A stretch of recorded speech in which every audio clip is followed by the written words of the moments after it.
Welcome back to the show.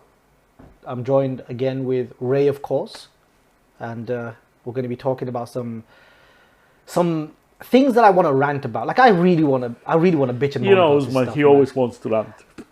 No, but listen, even you want to bitch and moan about this one, because I'm all right. you're all right. This episode, I'm gonna be the good cop.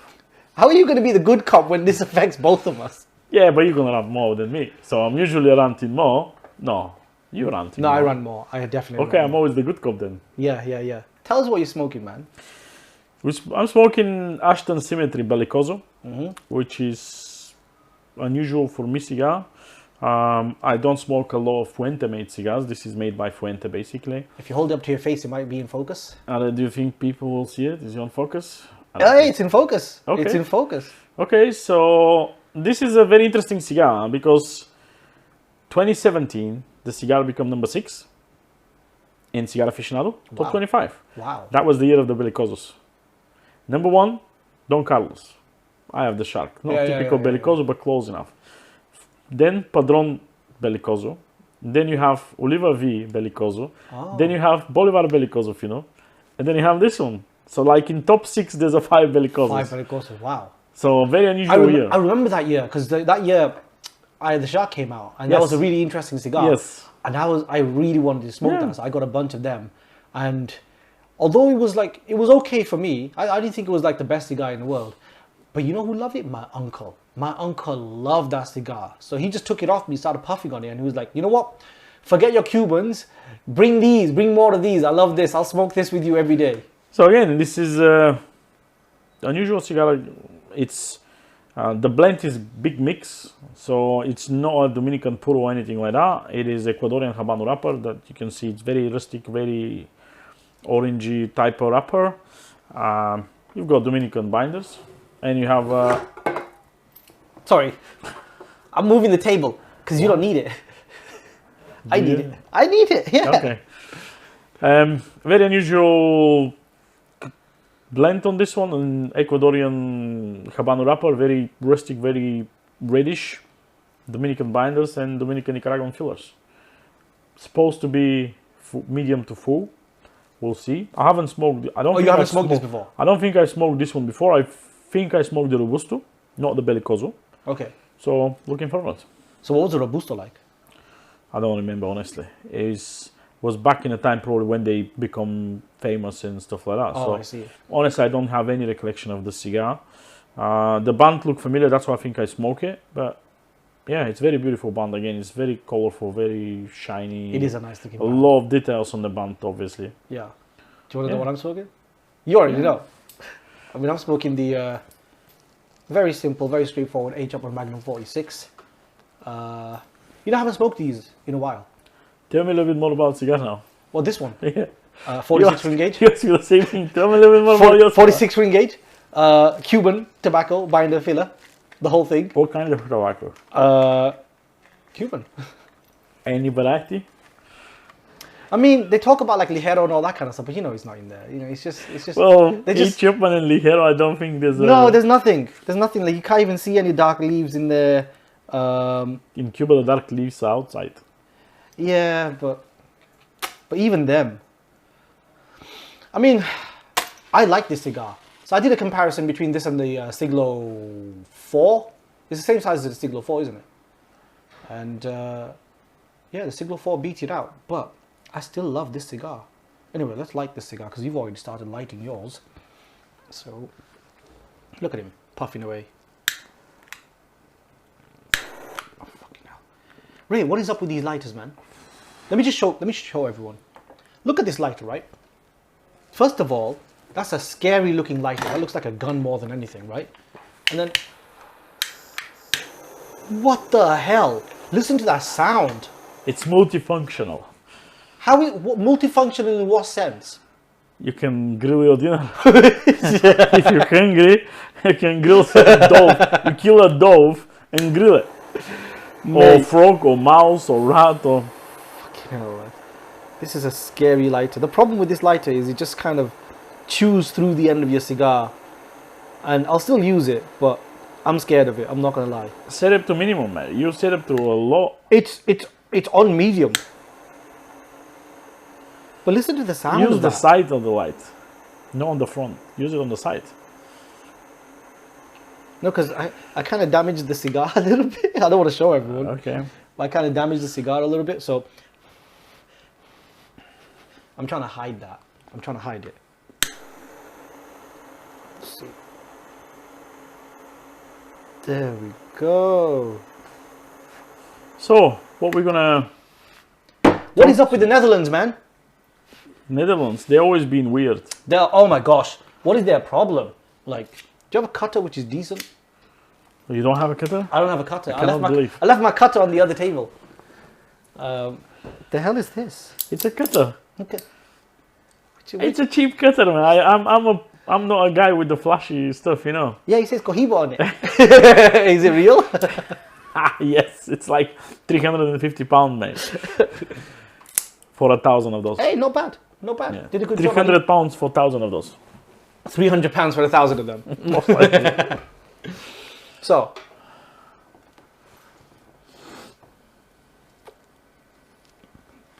what are we talking about today? I mean, we're going to be bitching and moaning about some of the regulations and some of the stuff that we've been seeing in these articles. So, like, I was looking at Half Wheel. Half Wheel, you know, I really like Half Wheel, right? Their articles are really good and they pump out a good amount of content regularly. And one of the articles they put up recently was they were talking about the Netherlands and some of the legislation that they put in. And then Cigar Aficionado wrote an article talking about California. And how California's put some legislation and some ruling in for tobacco across the board. Not just like cigarettes, not just like, you know, pipe and whatever. We're talking tobacco across the board for everything, including cigars. And same with Netherlands. They did not make the distinction. They know about it, but they intentionally included cigars in their legislation as well and said, no, all tobacco across the board. Basically, they just want to stop the sale of all tobacco, and they're doing like a phase out. So you know how in New Zealand, you know, you were bitching and moaning about this for a little while. Yeah. You know how in New Zealand, they basically said that they're going to ban all tobacco after a certain age. In fact, I'm going to let you explain the New Zealand one. Well, New Zealand one, they implemented last year. I think 2022 was when they actually accept that as a law and etc. etc. So technically, I will try to explain it as far as I understand it, because it's not really clear, at least for me, how exactly they're gonna use that law. Yeah. So It's really vague. Technically, they say anyone who is born 2004, he wouldn't be able to smoke tobacco in their life legally. So what that mean? That means they will stop selling tobacco for people. Okay, if you're 16, you can't buy tobacco anyway. Yeah. But let's say in 5 years' time, you'll be 20 odd years. Yeah. And if you want to go and buy tobacco, they will ask for your ID. Yeah. And they're going to say, no, you're 21, but unfortunately you were born after 2004. So you can't buy You're not allowed to buy tobacco. Which doesn't make sense. It sounds like a discrimination. You know, to an extent, yeah, because imagine you're with your friend. yeah, Or if you got a friend that's like 6 months older than you, and they're in that 2005 period, yeah, like, you know, they're just 1 year above you, no, or even like a few months above you. not even friend. Let's say you're engaged, you're married. Your wife is a year older than you, or your partner. So she can buy cigars, you can't. How that work? Do you think she's not gonna share them with you?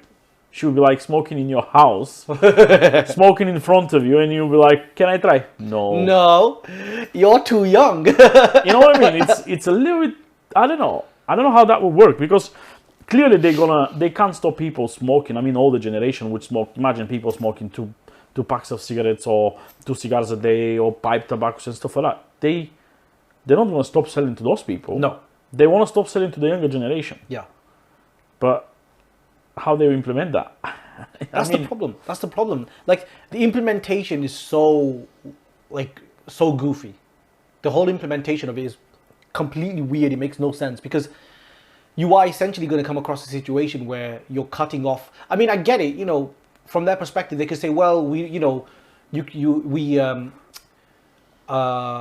will ask for ID for anyone that's under a certain age anyway, right? So Yeah. anyone who's like under the age of 18 over here in the UK, you have to ask for ID regardless. So from their perspective, they're saying it's the same thing, right? Except that every year it's just a little bit older. That's all it is. That's the only difference.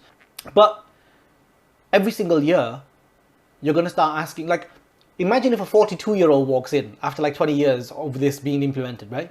42-year-old walks in and says, hey, I want to buy some cigars. What, you're going to ID them? That's weird.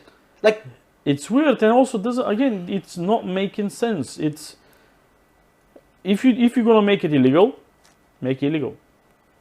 None, gone, everyone. After a certain age, yeah, but why that age supposed to change? That's what is making really awkward. Every year the age change. So 19, 20, 21, 22, 25, whatever, 50 after 20, 30 years. It's ridiculous. Yeah. I don't think that will stop anyone to smoke if you want to smoke. because you can't buy it in that country, but let's say you bought it from like a different country. It's not clear whether it's illegal to smoke or whether it's illegal to sell. And more than likely, it's probably illegal to sell, right? Because you can't make it illegal to smoke. I mean, making something illegal, most likely people will be attracted to it. Yeah. That's always been like that. Yeah. You prohibit something and people want to try it. That's what happened with Especially prohibition. with the new generation. Imagine you're like 15 years old lad. You're watching your uncle, your father, your grandfather smoking something. You want to try it. Yeah. Eventually, you'll try it. Maybe you go and buy it or take from your dad's cigars or anything. Yeah. And what's going to happen if you like it? You'll be like, okay, let's find a way to buy that stuff. You tell your dad, can you keep buying me cigars? Or your uncle, or your friend, older friend, can you keep buying me cigars? It doesn't make sense. It's one of the regulations which, again, I don't understand clearly. I research a little bit, I read about it. I don't have a lot of friends in New Zealand, which I can ask, obviously, how they understand it. But it's not make sense. But that's the thing. That's a good point that you made, right? Because how do people generally get into cigars? It's through someone, right? People, in general, I find, like everyone that I spoke to so far, maybe I'm stereotyping, maybe I'm like, coming up and maybe this is not true, but in general, I find that most people that get into cigars, they get into it through a friend or a family member or an uncle. Like, something or someone got them into it, right? There's always that little handoff. Like, but for me, it was my uncle, right? My uncle did that handoff. So let's say if your dad smokes cigars, like you said, chances are you're going to be curious and you're going to probably think about smoking cigars as well. And then you start smoking cigars probably through your dad. And then you want to buy more cigars, but you don't need to because you can just smoke your dad's cigars. So it doesn't stop the issue. But what it does is, let me just say, what it does is, it doesn't stop the issue. It just kind of creates more mystique around it. It just makes it more, it just makes it like that, that illegal thing that you're not allowed to do, which other people in your slightly above your generation can do, but you can't. So for you, it's like, oh, maybe I want to. This is like, do you know what I mean? Like you'd be more interested in going after that. But so if anything, it might have a negative impact on it. You mentioned, you make a good point of introduction to the cigars. As I'm currently working, obviously, in a tobacco shop. Yeah. And there's a lot of people coming in from curiosity or from a social media. They say, can I try a cigar? I don't think even if it's less, if it's more than 1 or 2% of those people, which doesn't come back. They try it, they enjoy the idea, they enjoy the experience. I know sometimes first or second cigar maybe it's not the best cigar you're gonna buy, but you buy something to try. And if you have a decent tobacconist, which you can recommend you, the right choice for a beginner, you get in love with the idea, with the hobby, with the passion. You get a passion. Yeah. I've seen some guys which come, smoke a cigar, after that, the 5 days in a row, they keep coming and smoking different stuff. They just want I've to seen smoke. that, yeah. So imagine if you're that young lad, Yeah. or let's say not underage, I mean someone which is 18, 19, but not allowed to smoke. Yeah. And you somehow try it, because we don't push anyone to come and try cigars. No. People come in here to try cigars. They decide, I want to try a cigar for a various reason. There always will be people against smoking, those people, doesn't matter what you're doing, they're never going to try cigar. No, exactly. But people which are curious, which want to try, they always will find a way, go abroad or anything like that, and smoke a cigar. And Absolutely. 9 out of 10, maybe 9.9 out of 10, people would like it. Yeah. And they would want to try again, another one. I've noticed that whenever like someone tries it, as soon as someone tries it, it's like, oh yeah, I'm enjoying this. And they want to do more. But it's less of the smoking aspect that they enjoy. In my experience, and I could be wrong because you've got more experience about this, but in my experience, I found that it's less of the smoking the cigar and it's more of the social aspects related to it as well as smoking. It's everything. It's Yeah, a smoking, it's the whole the thing, social right? expert, the flavors, the idea of pairing for a drink with a drink, because I'm doing a lot of sessions, a lot of sampling sessions where you sample a cigar and sample a drink. We pair them together. Some people like their whiskey. We're in England. Some people like their whiskey. So if you enjoy your whiskey, you're always looking to get something different sometimes. Try with cigar. Okay, oh, that's nice. And obviously rum is a massive pairing with the cigars. If you like your rum, probably at least once or twice in your life you were thinking to get a cigar and pair it with the rum. Yeah. Even without you smoking properly, without start smoking, just seeing that culture in South America, in middle part of America, where every country producing rum and every country producing cigars. Yeah. That's always been together. Yeah. And you enjoy They're that. linked. The industries are linked. Yes. They're so heavily linked. And, you make a great point. Someone who drinks whiskey or drinks rum is probably going to be interested in that. And they're going to be like, yeah, I want to try this. I want to give it a shot. Because they're linked. They're heavily linked. Like some of the best producers of rum, they're the same people or the same countries that produce the cigars, right? Nicaragua, Cuba, the Dominicans, do they produce rum? Yes. There you go. So the 3 biggest producers of cigars in the world also produce rum, which is probably really popular. Yeah, Cuban rum is super popular. We can mention Havana Club. We can mention Eminente, Ron de Santiago. Super popular brands. Nicaragua have Flor de Cana. Obviously super popular as well. Yeah.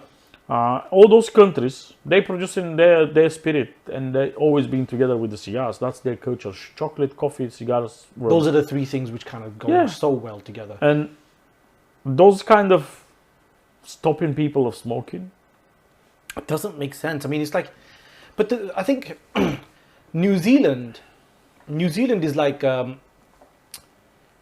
if New Zealand does it, maybe you could give them the benefit of the doubt. It's like, okay, fine. As a country, maybe they voted in a particular way. Maybe that's what they want. That's fine. Go nuts. Enjoy, right? That's your country. It's a small, tiny country on the coast of nowhere. No one gives a crap. I'm kidding. But it's one of those small countries where if the people in that country have decided that, then it's a democratic state, fine. But the thing that irks me is that places like the Netherlands and California I knew you were going to bring are that putting bans up. Like, I knew you were going to bring what that one. the fuck? How is the Netherlands gonna be the moral authority on tobacco? Like somehow they're gonna turn around and say, "Oh yeah, tobacco is bad for you. We should stop smoking tobacco." It's like, wait a minute. Yeah, start smoking weed. Yeah. Somehow weed is allowed, but tobacco's bad. How does that make any sense? Well, the whole point of all those bans is because I'm gonna repeat it for endless time. They all classify tobacco product under one umbrella.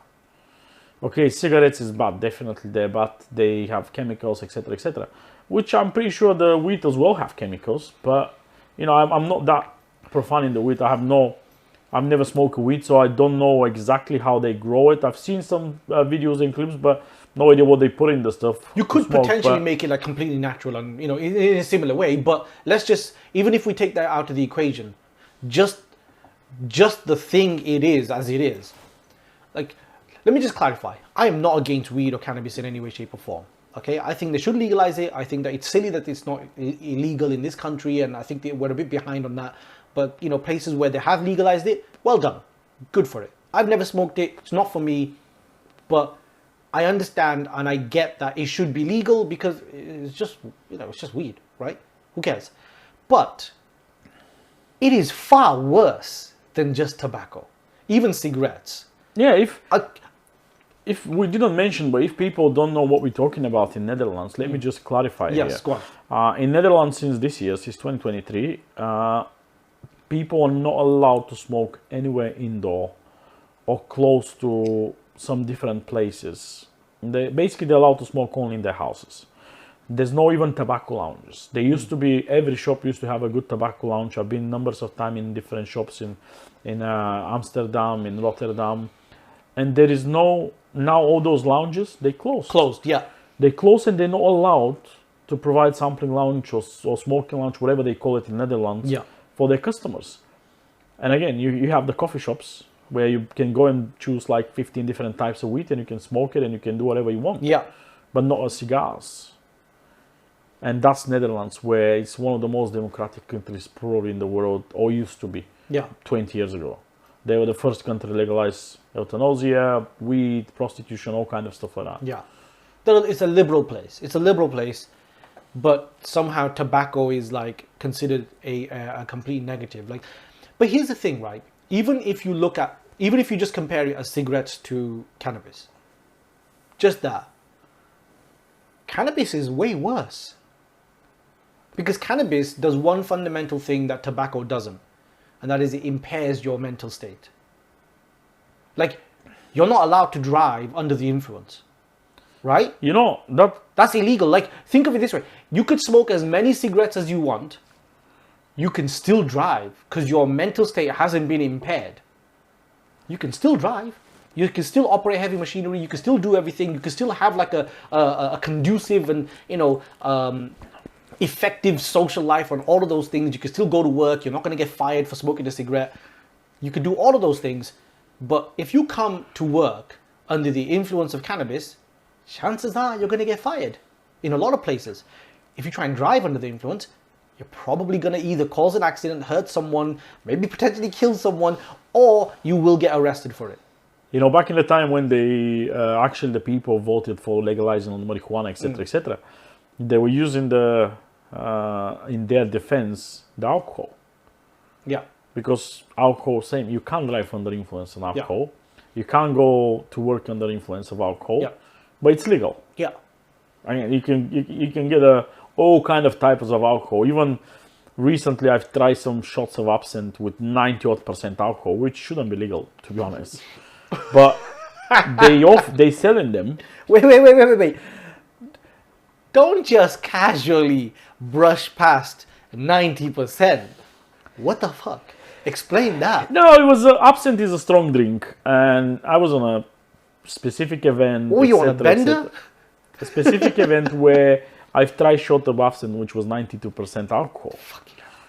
Which maybe a little bit over that, it can kill you. That's ethanol. Yeah. So, and that's illegal. So you can go to the shop, specialized shops, and buy alcohol with high percentage. Yeah. And even go in the bench in the park and drink it. Yeah. Okay, there's no lounges for drinking, but there's plenty of bars. Yeah. So that's same thing. And even in my opinion, the alcohol is more dangerous than the tobacco. Arguably, yeah. Because alcohol also have heavy diseases. If you get in alcoholic, yes. You got cirrhosis and liver stuff and blah, blah, blah. Obesity is linked to it. Yep. So, again, they're both linked. So why people not connected to alcohol then? If you're going to ban those stuff, if you're going to ban the tobacco, ban the alcohol. I agree. No, I agree.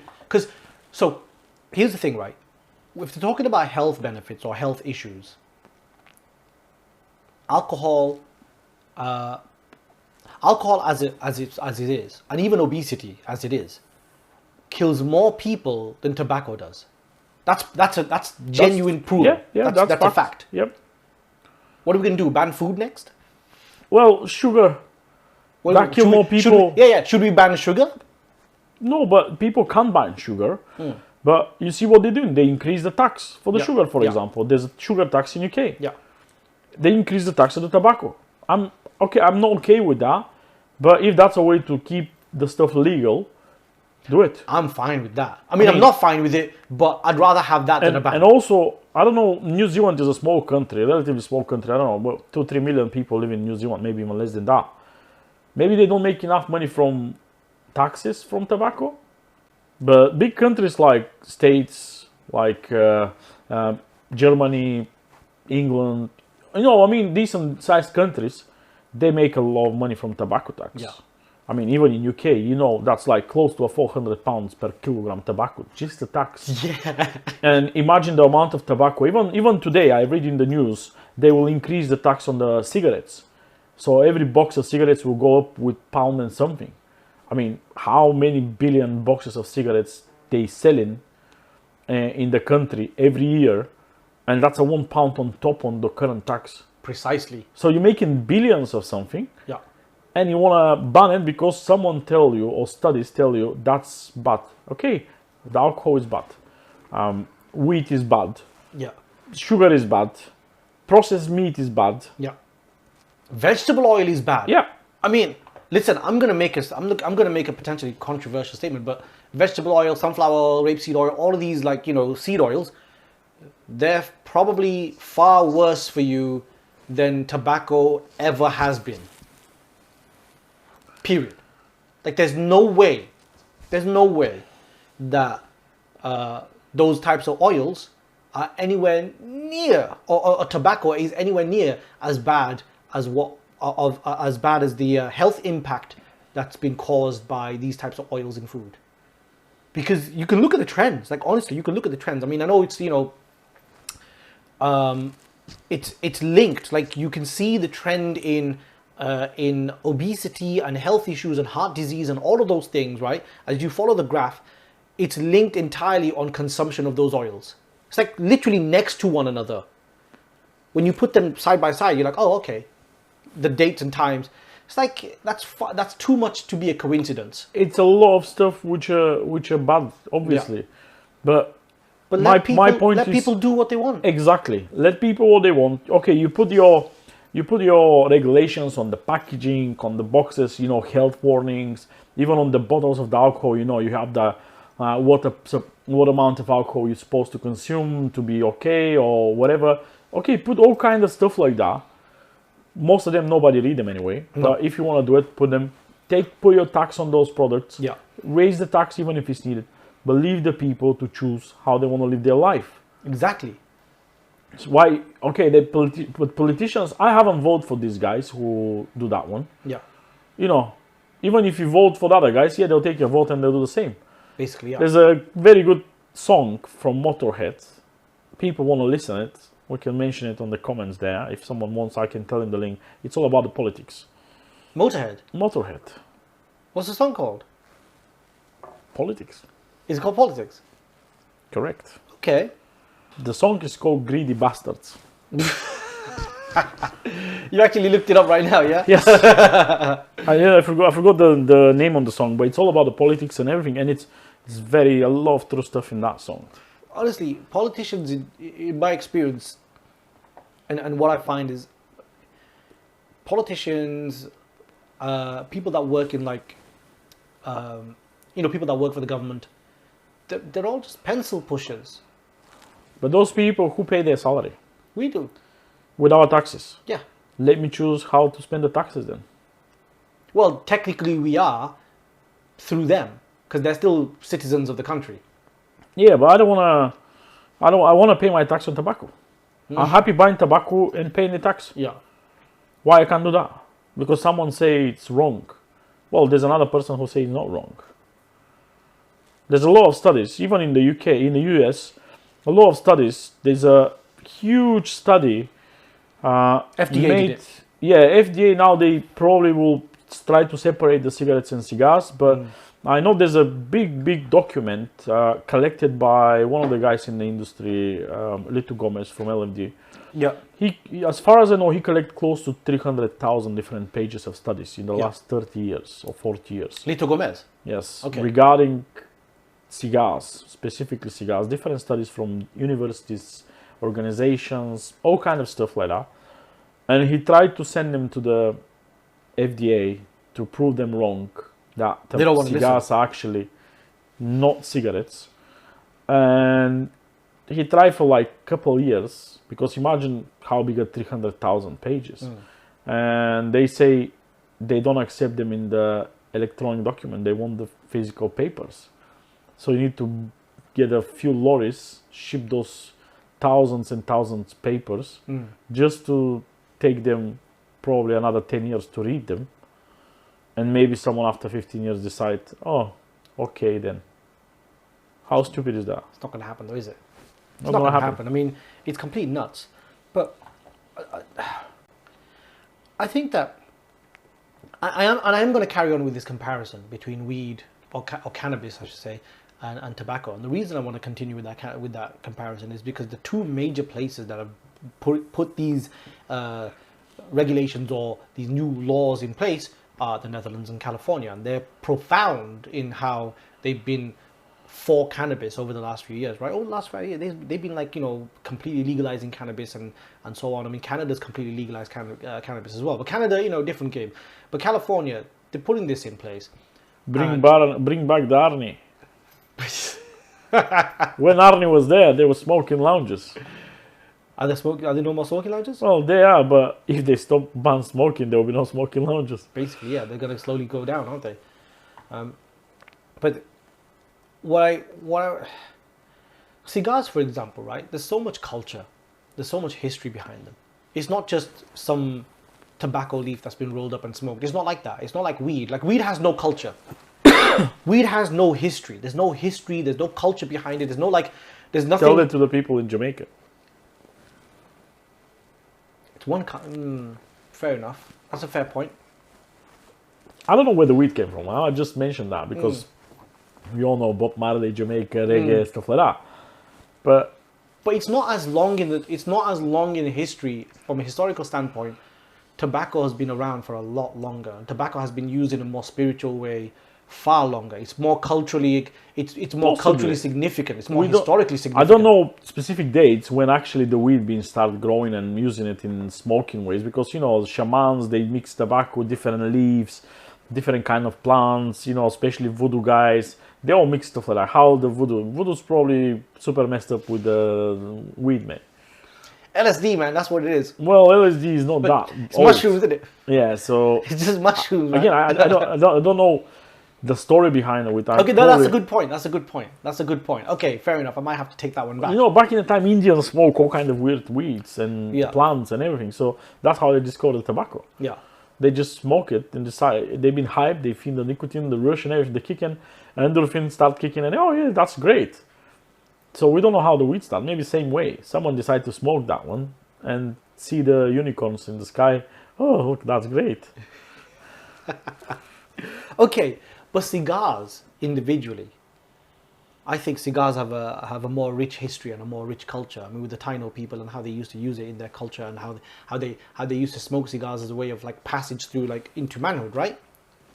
That is a culturally significant thing. I mean, we've got, what are those Mayan cigars? How old are they? Well, I think they're a few thousand years old. There you go. Mayans. So Mayans not exist for what, 3,000 years or something? 4,000 years? There you go. So, cigars from the freaking Mayans. This isn't like some, like just some... No, it's been clear that when Columbus discovered America, well, actually not America, Cuba and Dominican Republic, but 1492, the official year, the Indians already smoking the stuff. I mean, that's 500 years ago, 550 years ago. We don't know when the people start smoking, but most likely... Thousands of years ago. Thousands and thousands before that, even before Mayans, the ancient people, probably they discovered it in some way. They found those leaves, rolled them, or maybe they didn't roll them at the beginning. They used them for something else. The smoke they found, I don't know. They used to have smoking huts, right? Yeah. Yeah. They used to like put them in the fire, smoke out the hut, and they used to inhale that smoke. That's what they used to do, right? So, and then they kind of found more effective ways of delivering that smoke to the person.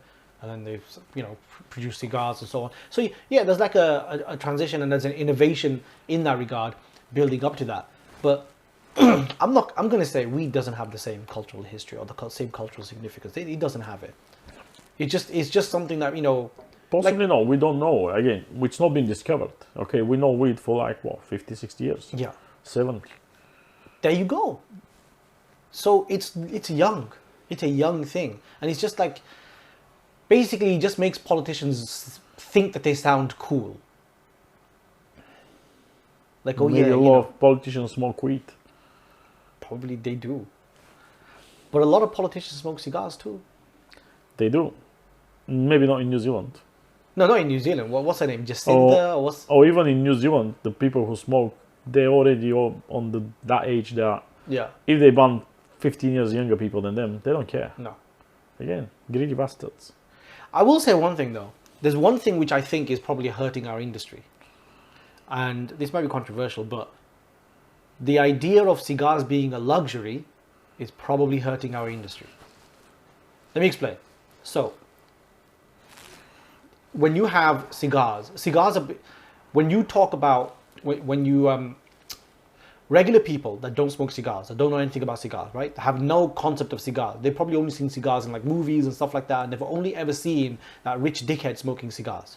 You know what I'm talking about, right? There's always that rich dickhead who's like, kind of puffing and is always talking down to people. It's that stereotype. So you always have that perception that cigars are only for like rich people and powerful people, and that's what cigars are for. And because of that, when people put bans in place or put regulations and stuff like that in place for cigars, general public aren't going to get behind it. They're not going to support any of it because from their perspective, they're going to look at it and think, oh yeah, the politicians are speaking to power. They're taking away something that rich people want to do. But that's not really the case though. Because most people that smoke cigars, the vast majority of people that smoke cigars are general, regular folks. And this idea that cigars are a luxury, this is a new thing. This only happened in like the last 100 years. Well, yeah, because back in the time, cigars were smoked by royalties, all the rich people. And working class does not smoke that much cigars, they smoke cigarettes. No, working class farmers used to smoke cigars. Yeah, but farmers. Yeah. I mean, but people who grow it. Yeah, I mean, after that, when the cigars come in Europe and everything like that. No, I'm talking before that. So if we're talking like originally cigars were looked down upon. They were considered, there were things that farmers would smoke. There were things that rich people wouldn't smoke, because rich people would smoke cigarettes, slim and things like that. Yeah, that was after that, yeah. Yeah, so cigars used to be something that was for the poor, but then rich people take it on board, and then when rich people take it on board, it turns into a luxury, and then when it turns into a luxury, do you know what I mean? They start gating things off. Same with many types of alcohol, right? Whiskey, for example, was a similar thing. Whiskey used to be the drink for just regular people. It wasn't a drink for rich people, but then it turned into that, and then you started getting all these like crazy expensive whiskey bottles and so on and so forth. But cigars started off like that. For the vast majority of its history, cigars were smoked by basically regular people, not rich powerful people, not super cocky arrogant assholes or whatever. Just smoked by regular people, mostly farmers. That's what they were. And then this change into like cigars being for the rich and whatever, that aspect of it becoming a luxury, I think that might be hurting our industry. I don't think it's going to change, and I don't think we should change it because it's nice. There's that little nice feeling of, yeah, I am smoking something quite, lovely and, luxurious and whatever. But I also think that's hurting the industry from a wider standpoint. It's a cliche which I don't think will change ever. No. Always will be classed like that. Even now, some brands, cigar brands, making more expensive cigars just to classify themselves like a super ultra premium expensive product, which again, it's not making sense. And the other day, we know that how the cigar is like $2, $5, $7, and they sell it for doesn't matter. But it's the government classes as a luxurious product as well. That's why the taxation is that. I don't think the taxation is high because it's a dangerous product. It's more because it classes a luxurious product. No, I say it's a bit of both, because cigarettes have the same high taxes as well. Because cigarettes aren't considered luxury. Yeah, but again, they class everything under the same. They class them under the same umbrella.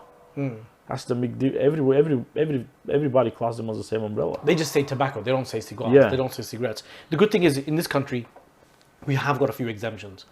So we're actually better off in the UK. Yes, it's expensive. It is hella expensive over here. Yeah. But we also have some really good exemptions in place. And we have some really good distinctions between cigars and cigarettes. Like, you can't go to a lounge, you can't go to a place, buy a cigarette and smoke indoors. That's not going to happen. That's completely illegal.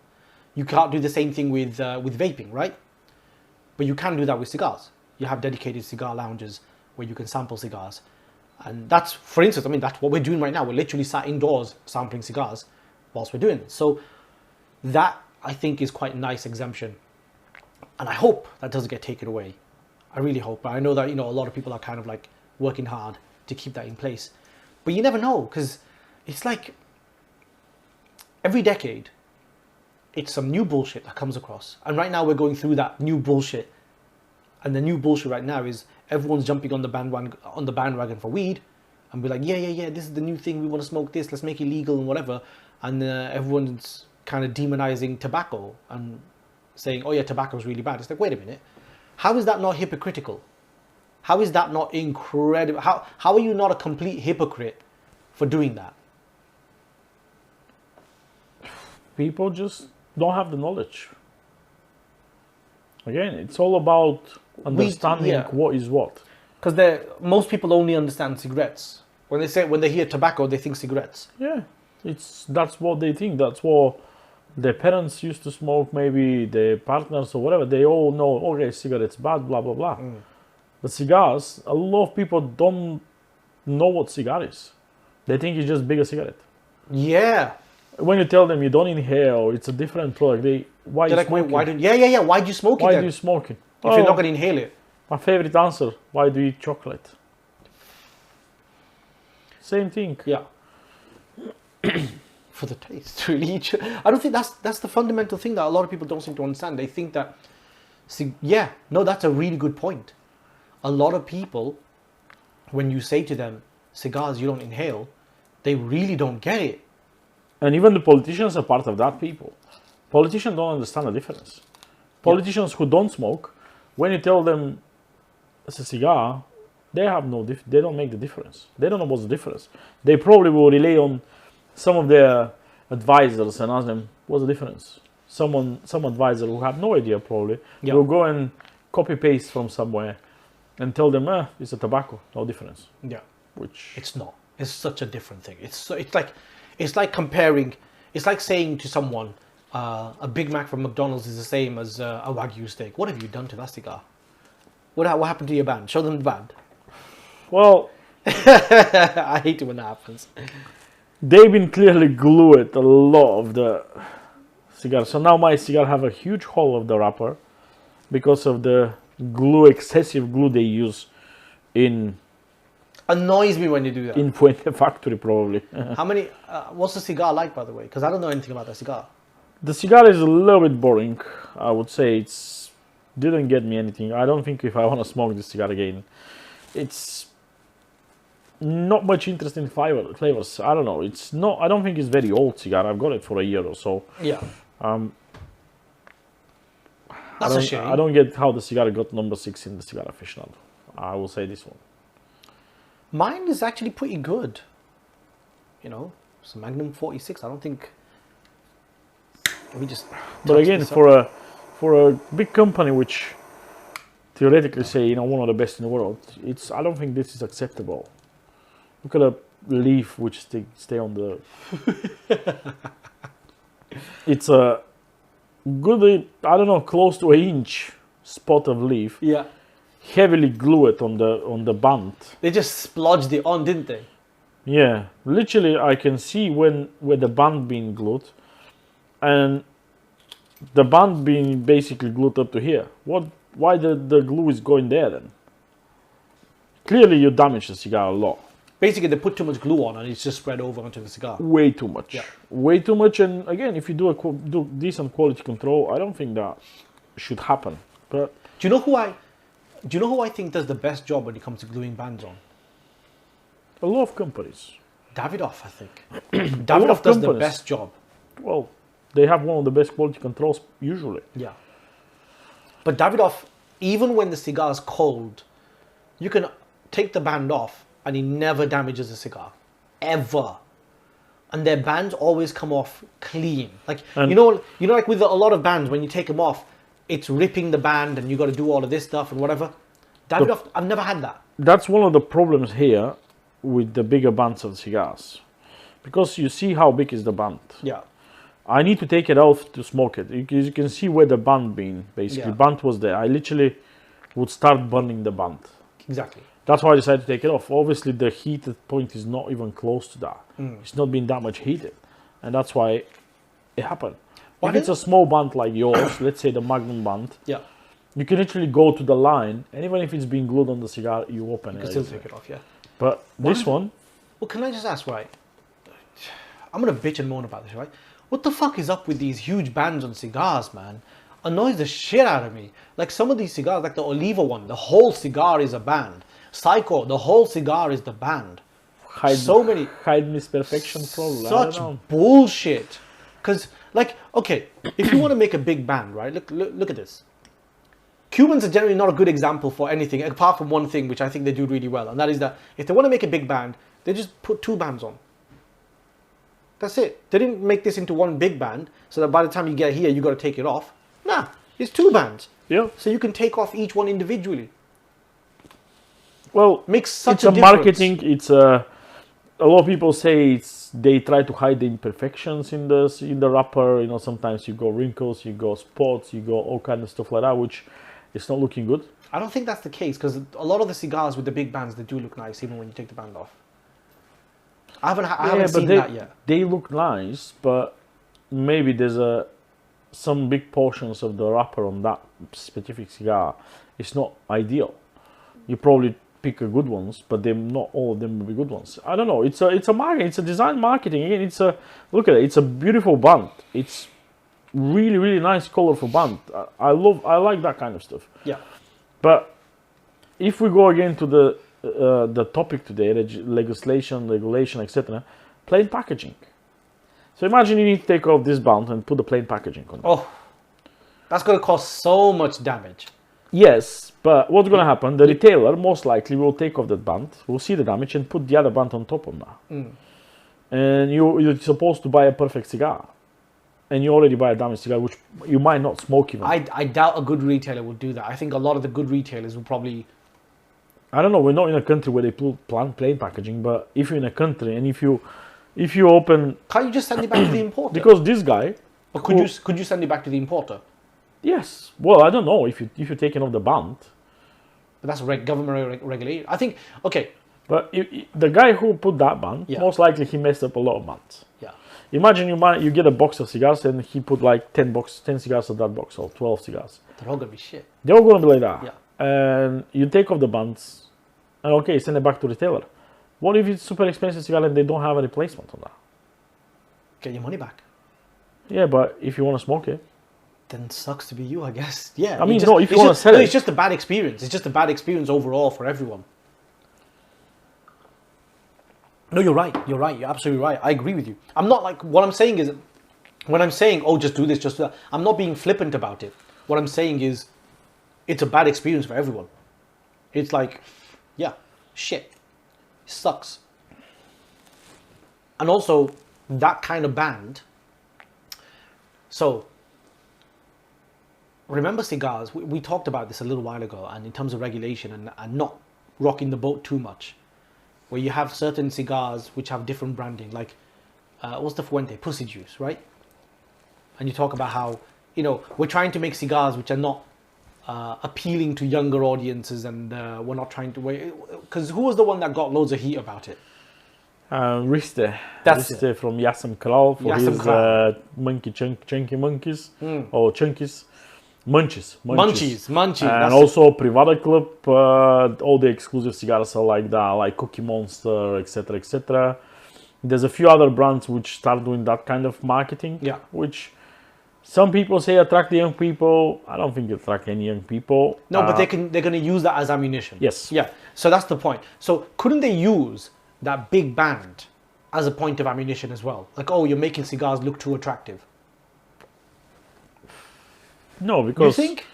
No, because on the same way they can use alcohol or any other stuff. Alcohol have a golden leaves inside, and yeah, but alcohol doesn't have the same kind of regulation. They don't have plain packaging rules anywhere. They don't have issues in terms of like they don't have those big horrible stickers across the bottle to say you know, this is this and, you know, ugly pictures everywhere. They don't have that. Am I wrong? No. Okay, you're right. So I just wanted to clarify, yeah. Like there are no boxes that I've seen which have those massive stickers on. So alcohol's kind of got away with it. Which is wrong. But he's got away with it. Cigars haven't. We're under the microscope. So we're under the microscope.